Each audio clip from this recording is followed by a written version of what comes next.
ROADS is an international strategic planning initiative on how we improve Arctic observing. Some concepts of what should be studied, how it should be studied.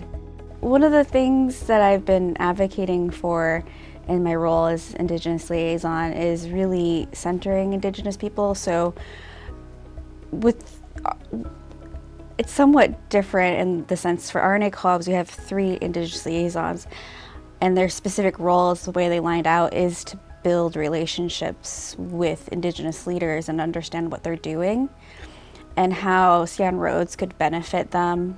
So one way you can call liaisons is boundary spanners, in the sense that they span the boundaries between research institutes and communities, or sometimes policymakers is another way you could talk about it. When you start looking at the literature of the interactions between Indigenous people and scientists, is that quite often the process when you engage, say for SAON ROADS, the potential could be you engage an Indigenous leader and then you engage relevant policymakers.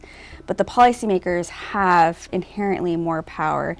Even the scientists, they have more power. There's a whole structure, system behind them that really supports that. The Indigenous people are very in this disempowered state inherently, even though they have sovereign rights. Indigenous knowledge is equivalent to science, but it could potentially be a process where you end up almost reoppressing the Indigenous leaders. An example right now in Alaska is related to salmon. There's been huge salmon crashes along the Yukon River, and so thinking about how we change observing so that there could be better management of salmon in the North Pacific region. To me, it's very important that you center the Indigenous leader you're engaging and what they want to achieve in regards. And so, say salmon, they obviously want long-term sustainable harvest of the salmon.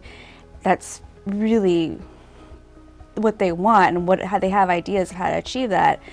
But then you start engaging the people who make policies, and these people are taking that inherent self-determination, sovereign rights from Indigenous people, and they're just going to set up conflict, and it's not really going to go anywhere. It's not going to change anything. And so it's really important to me that you center the Indigenous leader in the process and what they want to achieve, how they want to grow from there. So it's from a community level up.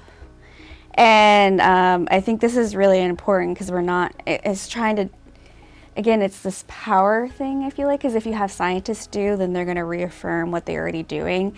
And the whole goal for SAON ROADS is to really start from societal benefits thing. And so I think that's where I advocate, and it seems to be getting some traction of how we can maybe do things, is really starting with Indigenous leaders, what they need for societal benefits, because they're living in the Arctic.